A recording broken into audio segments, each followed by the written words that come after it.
Hello दोस्तों, आज का हमारा सेशन उन स्टूडेंट्स के लिए डेडिकेटेड है जो इस साल बोर्ड एग्जाम्स की तैयारी कर रहे हैं।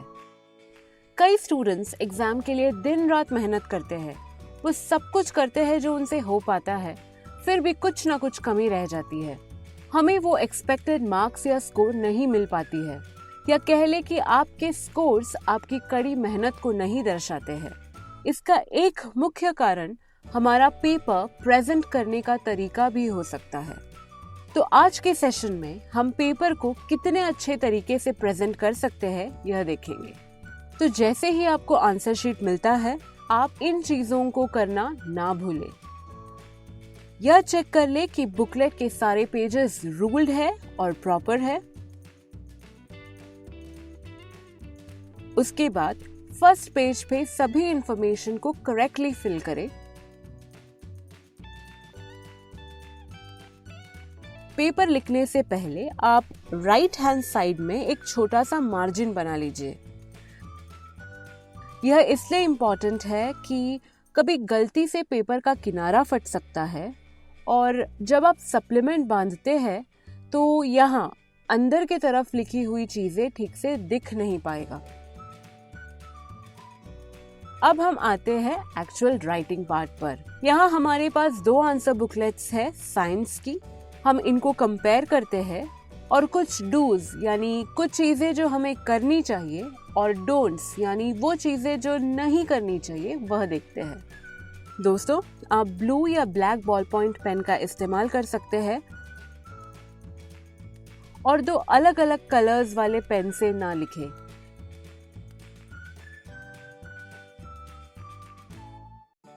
एक पेपर एक ही पेन से कंप्लीट करने की कोशिश करें और एक्स्ट्रा पेन जरूर साथ रखें। मेन क्वेश्चन और उसके सब क्वेश्चंस लिखते वक्त क्वेश्चन नंबर्स को करेक्टली लिखें। ऑब्जेक्टिव टाइप क्वेश्चंस लिखते समय आप आंसर को अंडरलाइन कर सकते हैं या ऐसे बॉक्सेस बनाकर भी लिख सकते हैं।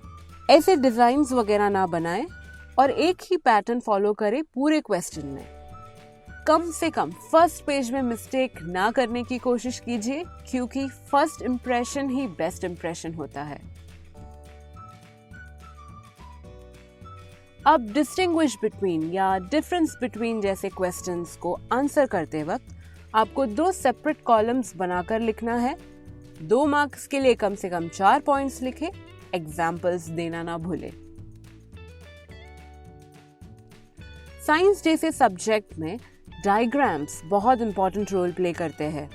आप डायग्राम्स बनाते वक्त पेंसिल का ही यूज करें, उसे नीटली बनाएं और पार्ट्स को लेबल करना ना भूलें। आप एक बॉक्स बनाकर भी डाल सकते हैं, पर यह कंपल्शन नहीं है। नेक्स्ट, ब्रीफ आंसर्स या शॉर्ट नोट्स लिखते समय आप हमेशा पॉइंट वाइज ही लिखें। इससे आपका पेपर नीट दिखेगा और साथ ही एग्जामिनर को पेपर चेक करने में भी आसानी होगी। आप इम्पॉर्टेंट पॉइंट्स हाईलाइट भी कर सकते हैं और मान लीजिए आपने लिखते समय गलती कर दी तो आप उसे इस तरह से ना काटें, एक लाइन डालकर स्ट्राइक करें और आगे लिखते जाएं।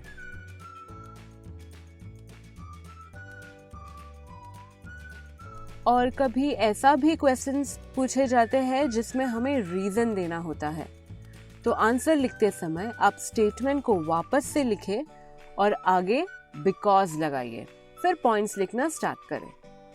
आप लॉन्ग आंसर्स लिखते समय फ्लो चार्ट या डायग्राम्स का भी यूज कर सकते हैं जहां भी पॉसिबल हो।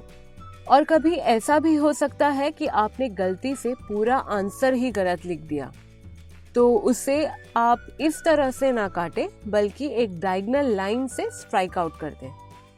कोशिश करें कि आप बीच में ऐसे ब्लैंक स्पेसेस ना छोड़ें।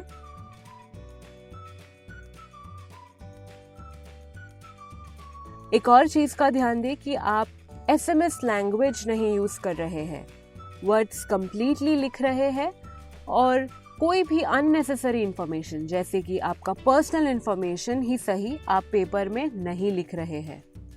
और हाँ दोस्तों, पेपर खत्म होने पर प्लीज एक बार पूरा गो थ्रू करें। आपने सब क्वेश्चंस अटेम्प्ट किए हैं या नहीं, क्वेश्चन नंबर्स सही लिखे हैं या नहीं।